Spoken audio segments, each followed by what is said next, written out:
The Rabbit R1 started a TikTok channel, and it's a little bit of a nightmare. Have you seen the Rabbit R1 yet? Yes, I saw the original CES demo. So the thing that makes this thing special versus, say, just a cell phone is that it could take something like ChatGPT. You could talk to it like it's a human, like, book me an Uber home, and that's what you say into your device. And from that, it could take what you said and get all the way to confirming an Uber back to your house. Mm-hmm. Now, that's new because usually you have to either open up the app or do something in between there. So to have these sort of voice controls of these things is the new concept using their large action model. Their demo was amazing. It was showing doing things that you'd need macros for, really, really fast versions of doing things that are simple tasks, but really cutting down the time that it might take or cutting down the interaction with your phone. Mm-hmm. And that was was really cool about it, and that was the selling point. And so the unit was $200. It sort of looks like a cell phone, but it's its own standalone device with a little camera on it. Yeah. And it looked like it was going to be a game changer, and I was really excited for it. And they just released a TikTok channel. Now, there's maybe 10 videos up, and at first I thought it was fake because the demos were so bad. Yeah, I don't really understand why they're putting these up. The first demo they did was holding this thing in front of a bottle of Purell and going, should I drink this? Now, from having this amazing demo at CES where you're ordering pizzas, you're ordering an Uber, it's booking a bunch of travel for you and making a travel itinerary for you, doing everything for you. All these things that would take hours and hours of research, and you're trying to cut them down. This was one of the worst demos I've ever seen. Yeah. And it takes so long for it to happen. So he holds the bottle up, and then first to even get to the thing where you get to your camera mode, you say like, hey, look at this thing. Maybe 5 seconds go by. And I know that 5 seconds is 5 seconds. It doesn't sound like a long time, but in cell phone time, it's an instant, you know? Hey, what's this thing? 1, 2, 3, 4, 5. Let me look at it. Yeah. And that's how slow it was. Mm-hmm. So And then it's 15 seconds after that. before it even tells you anything. Mm-hmm. So first of all, just a bad demo. And I'm Yeah. sorry. I really like this product. I really hope it works. So this is maybe a note to not be showing it yet until Yeah. it's fully prepared. Then he says, should I drink this? Okay. 1, 2, 3, 4, 5, 6, 7. I know I'm counting. I'm just showing you how long it Yeah. takes. 15 seconds, and it goes, this is a bottle of Purell. You shouldn't drink this because it's not meant for consumption. Yeah. It didn't even say you shouldn't drink this. It said I recommend that you don't drink this. Yeah, it wasn't a firm no on the Purell. And so that already was like, hey, in your demo at CES, this thing was almost instantaneous. And the big selling point was that you would be conversational with it like it's a human. Mm-hmm. They're not even close to anything like that yet. It's just as bad, if not bad, as using Siri or anything like that. It's worse than that at this point. Yeah. I like seeing Andrew get all riled up about technology. I get scammed. I see these demos, and I've been scammed by vaporware in the past, and, I'm like, oh, this seems like a future I want to live in. And then they burn me, and they hurt me in my heart, and I'm sure, there's tens of thousands of people out there who pre-ordered this thing, too, who are going to be upset if this is what they deliver, Yeah. I think another thing that doesn't help their demos at all is just that he holds it the entire time. So he holds it up to the bottle, and it's like 5 seconds, and then it says, let me look into that. And he's still holding it and holding the Purell bottle, which is already like, couldn't you have just taken a photo? And he does say in another one that he doesn't have to hold it the whole time because it's already registered it. But it just makes it look like you're going to be sitting there in this weird position, pointing it at it for 30 to 45 seconds before it finally tells you, no, you can't drink that. And there's so many real-time things that work so well, like Google Translate. Have you ever used that on like a foreign menu or something? Yeah. Oh my God, it's translating things in real time. You don't even need to, if you download the language package, you don't even need the internet. Yeah. So what is this thing doing? We looked at one more demo that they did, which is identifying who's that Pokemon, because it kind of looks like a Pokedex. It's got that orange thing. It's got a screen. Yeah. And so They flip it on and go, who's that Pokemon? It's pointing at a Charmander, which who doesn't know what Pokemon that is? Come on. I don't. Are you serious? I'm serious. You didn't play Gen 1? No. I guess you're much younger than me. Ugh. But to your point, though, like, this should be as fast as someone who knows it. Like, someone who's an expert in all Pokemon, this should be faster than them. Yeah, the point of it is to have less time or really be able to give us information quickly. By that time, I could have taken a picture of it myself and put it into Google Lens or put it into ChatGPT and been done already. Both those things would have been faster to actually just take the picture. Then I wouldn't have to be standing there with this thing, not that you do. And it was just so slow and so such a bad use case, you know? Yeah. You have to be really careful with these new tech products to not show people not new useful things, because then they're going to think, like, what am I going to be identifying Pokemon with this? Like, what am I going to be using this thing for? And so, okay, what it reminded me of is there's a video in the past with Google Gemini, which is Google's AI product, and they did this incredible real-time demo. If you haven't seen that, it's a guy, he draws a picture of some squiggly lines, and the AI in real time goes back to him. I see a picture of squiggly lines. Then he makes it look like a duck. Then the AI immediately back to him says, oh, it's a duck. And then he colors it blue and he colors it orange. And then now he says it's a blue duck. Then he holds up a rubber ducky, and then it identifies, you know, it's talking to him like a person. It's doing all these incredible things that we haven't really seen ChatGPT do yet.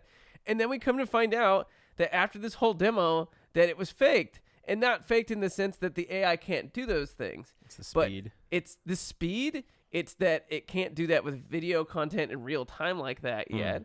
But it could answer all the questions. So Yeah. it wasn't that the AI couldn't do that. The greatest thing I saw after that was there was a Reddit post of a user who took photos and screenshots from every single screenshot and then put it into ChatGPT, the photo version, and asked the exact same questions. ChatGPT answered every single one of them correctly. Yeah. So we already have a technology with ChatGPT that could take photos and identify what's in it. We have that with Google Lens for the most part, you know, and these things are getting better every single day. So those two instances, it's not really solving a new problem. And maybe people need, maybe Google Lens needs a better marketing team. Maybe ChatGPT needs to let people know. But we've already solved these problems. And so, you know, this should have been an app, and this is what everyone's saying. Yeah. I don't quite get it, especially when it's as slow as we're seeing, which is another reason to not do a demo like this. You know, maybe by the time it releases, it will be fast. And maybe by the time it releases, it won't be what they're demoing right now. But why are they showing us then? Yeah, that's the whole point. It's not that I hope that in 2 years and before someone else figures this out, like Apple or Google, I hope that they get to market and get a product that is 80% of what they showed us at CES. Yeah. That is your goal for most tech companies. Like, if you give us 80% of what you promised, if the Apple Vision Pro is 80% of what they promised, I will be like mostly happy, Yeah. you know? And if in 2 years after it's released, we get more for it, okay, cool. But why do we need a standalone device? That makes no sense. Why would you be showing us this right now? What's the point of showing us bad use cases? And so I think there's not someone over this guy's head letting him know, like, hey, you shouldn't be showing this thing off yet. Yeah. There's not really much to show off. It's really just like, hey, we're testing it.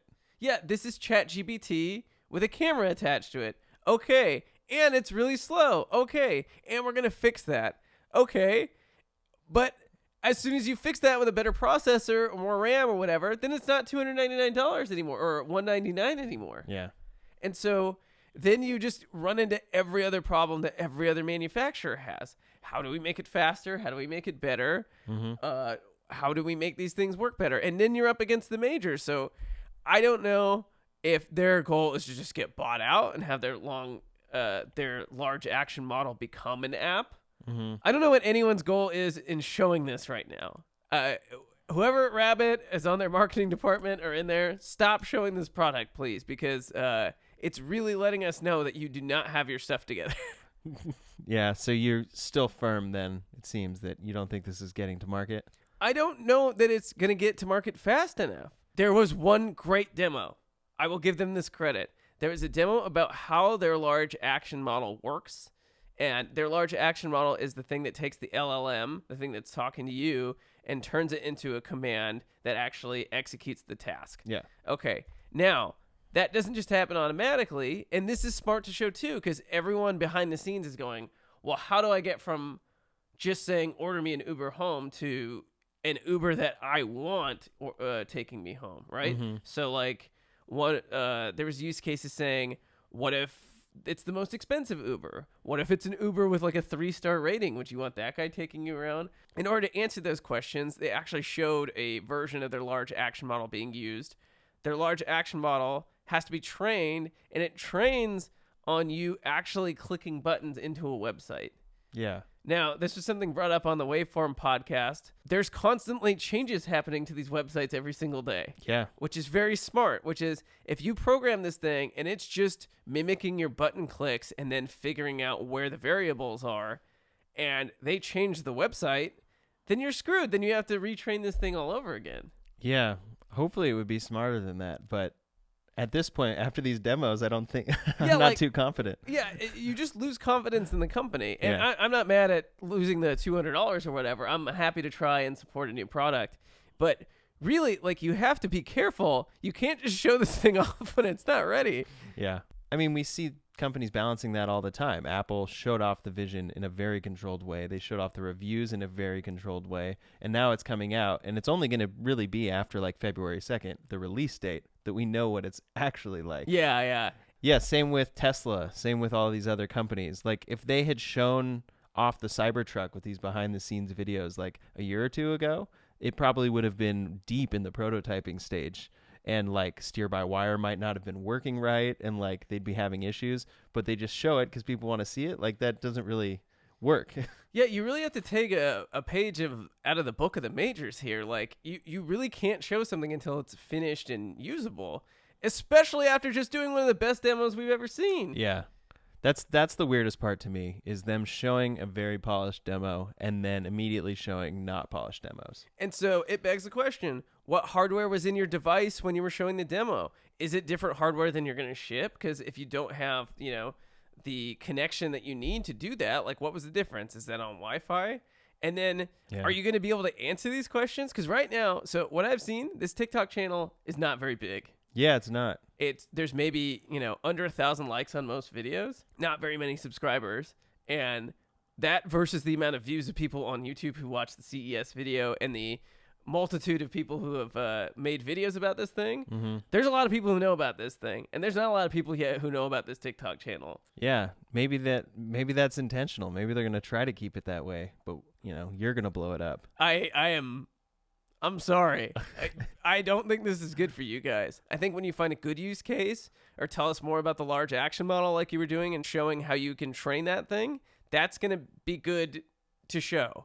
And like every other major company, you make an announcement every 3 to 6 months. We don't need a lot. We know you exist. You excited us. Don't take that away, Mm-hmm. Or don't present it as a done product. That's the issue. If this is like in development and we have to believe that this thing is going to exist, that's one thing. But that's not how it was presented. It was presented that this thing's done. It's ready to pre-order. In 6 months, we'll be ready to rock. 6 months to a year. Yeah. And maybe that's a weird assumption, but in 6 months to a year, is every other company going to do this? I feel like, we'll have an app that can do everything this is going to do. And it has a higher quality camera because it's your phone and all that stuff. Yeah. And a faster processor and better internet connection because it's made to do all those things. Yeah. I'm sorry, Rabbit. I don't know if this is going to work.